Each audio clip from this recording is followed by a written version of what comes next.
What have I gotten myself into? This restoration is definitely going to be a challenge.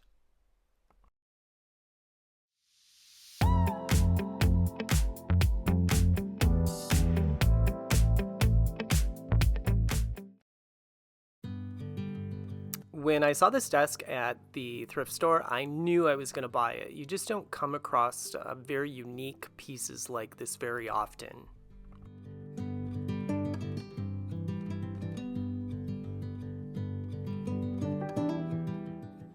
It was all solid wood and it had some really cool details to it.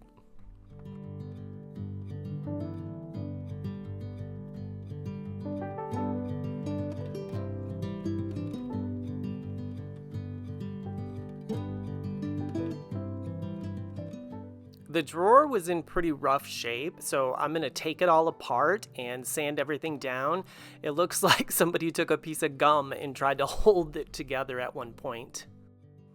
When you open up the top, it exposes the interior with little cubby holes in the back, and then this kind of neat little writing surface that pulls out.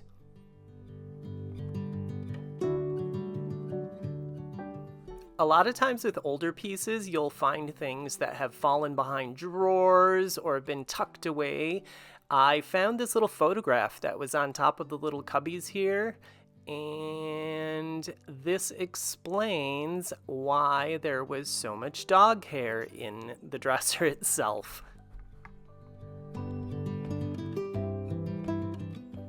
I'm just going to begin by removing everything that had been stuck to the top, and then I will start disassembling the desk and removing all of the hardware.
The cubby holes here were only held on by that little piece of trim board on either side, and so once I removed those, it slid right out, and lo and behold, there were a couple more treasures.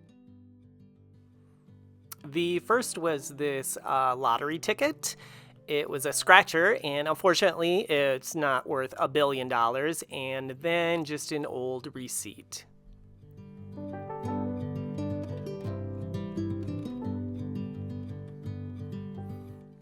I thought that the top here was just glued on, so I was just scoring the edge here, and then I was just going to gently pry it off without trying to damage anything. And I was really struggling with this. I couldn't figure out why it wasn't coming off. And finally, I figured it out.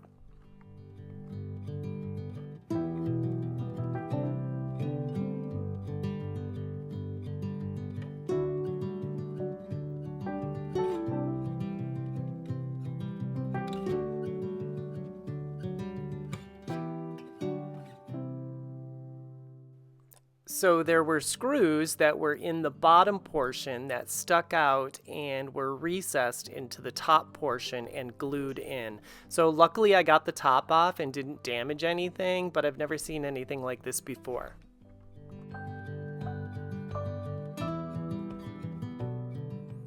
Like I said earlier, the drawer was in pretty rough shape. It was kind of falling apart, and it still makes me laugh that somebody tried to use a piece of gum to hold that together.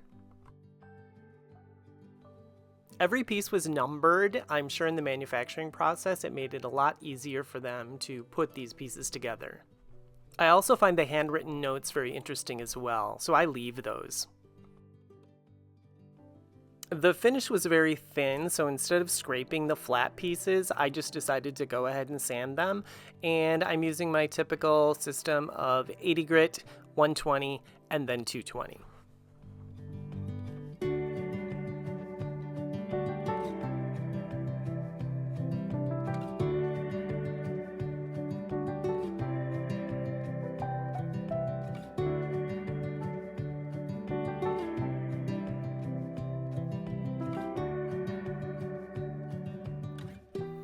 On the underside of the writing surface, there was this little block of wood that was screwed on to keep that surface from pulling all the way out, so it just stops halfway. So I needed to remove that. And then also there were some thumbtack pins and some rubber stoppers just to buffer that wood as it slides in and out.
And now the gum is gone.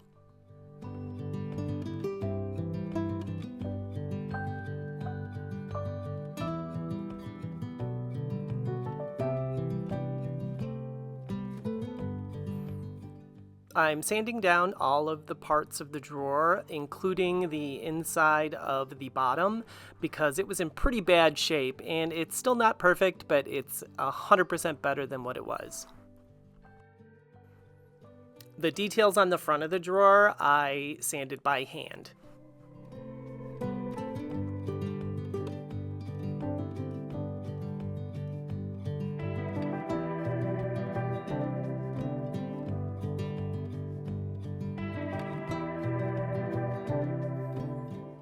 Sanding down the base of this desk was a breeze, but the legs were another story. For the larger portions of the legs, I used my carbide scraper.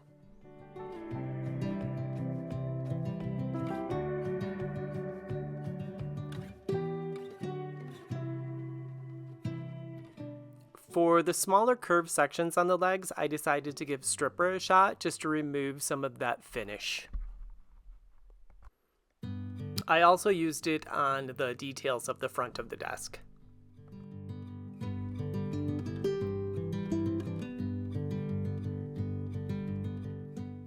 After the stripper had sat for about 15 minutes, I took a little wire brush and just started scraping at that just to try to get some of that finish off.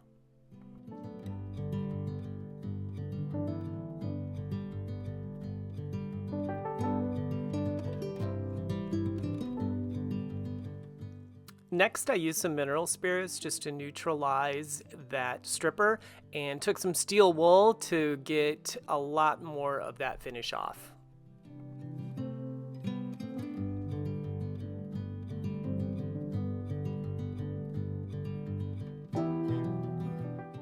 I was able to sand the larger portions for the most part with my orbital sander. The finer details are left to sandpaper, sanding sponges, and scrapers. So, full disclosure, it took me hours and hours to get those 4 legs to where I was happy with them.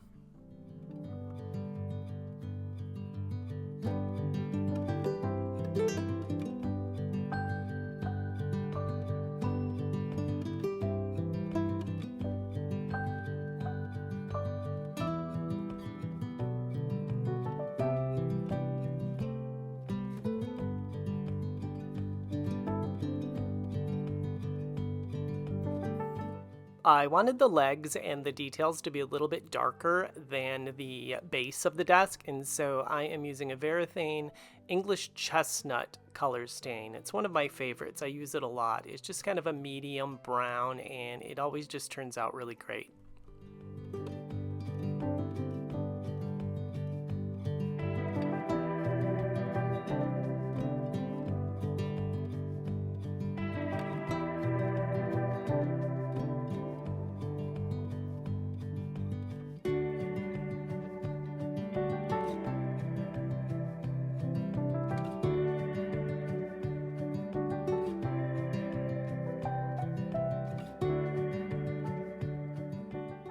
I wanted the base of the desk to look a little lighter, and so I chose this Early American, again, another one of my favorites.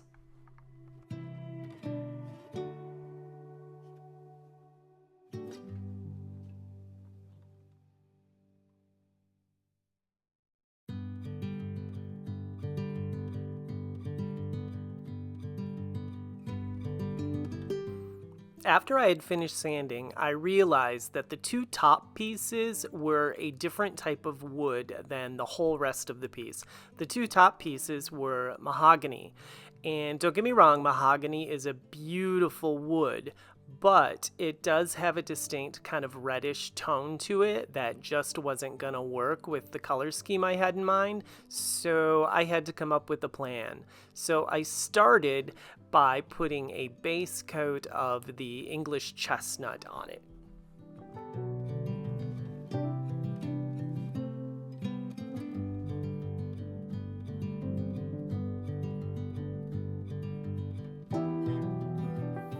And there you can see on that one board the holes that those screws were recessed into.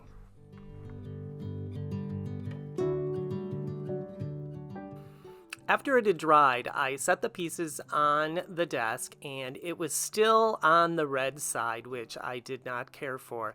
So I decided to put a layer of espresso on top of that English chestnut just to darken that down and get rid of that red tone. I did end up going over it again with the espresso just to give it an even darker tone.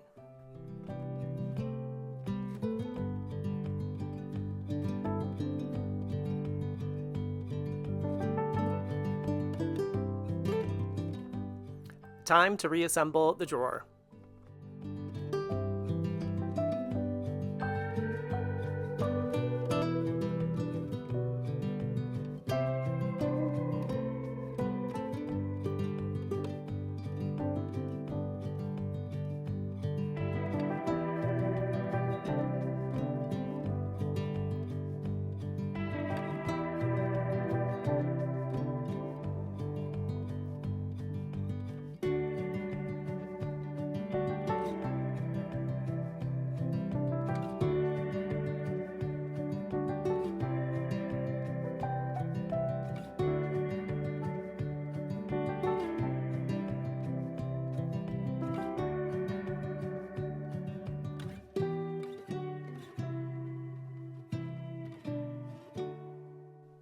Once it was all glued, I clamped it all up and then clamped it down to my workbench just to make sure that it's all nice and square.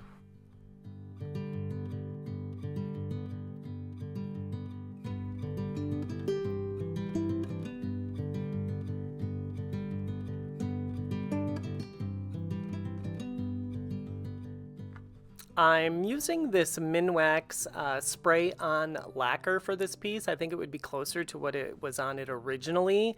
And there are pros and cons. The pros are that it applies super easy and it gives a really even finish. It also gives a really nice soft look, softer than just polying. The cons are that it is very smelly. You need to use it in a well-ventilated area. And the biggest one is that it is expensive. I used 2 cans on this, and each can was about $15. I did do 3 coats on this piece.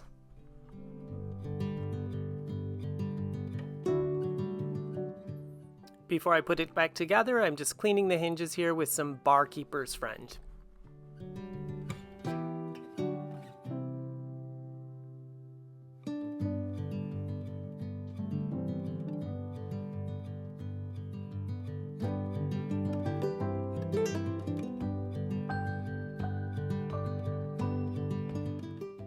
Before I put it all back together, I am just taking a crumpled up piece of a brown paper bag and I'm wiping the whole piece down. So what this is going to do is it's going to take care of any dust nibs that may have flown on there while I was lacquering the piece, but it will not scratch.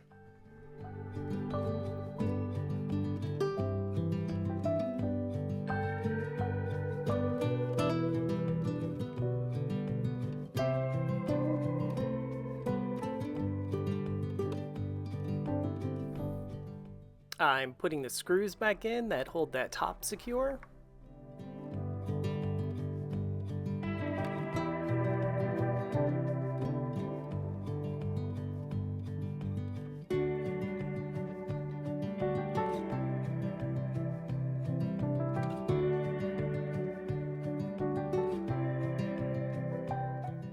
And I'm putting glue down for the back half of the top.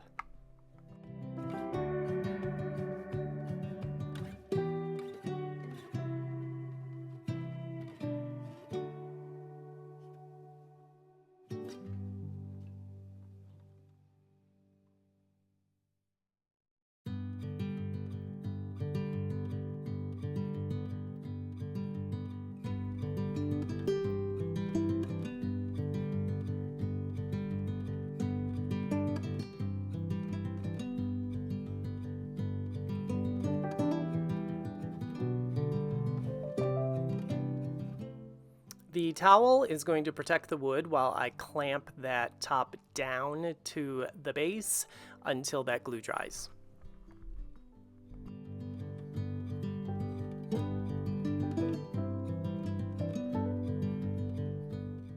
The hinges go back on and then the piece gets reassembled.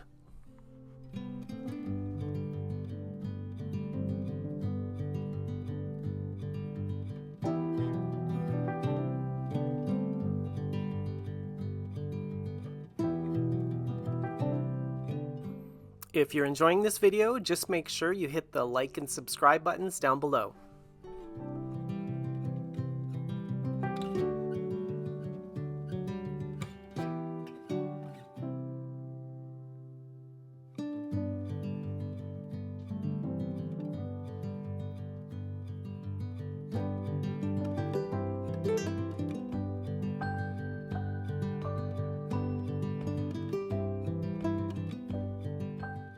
I need to install the little trim pieces that hold the cubby holes in place.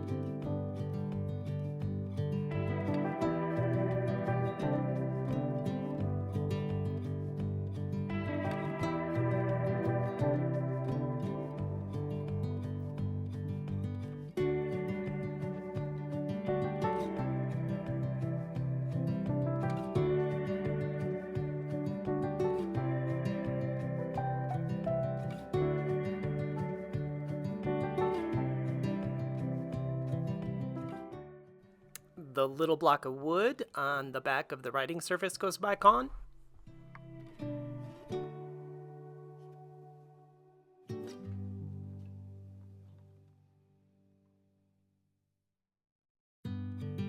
As well as the buffers that protect that piece of wood while it slides in and out.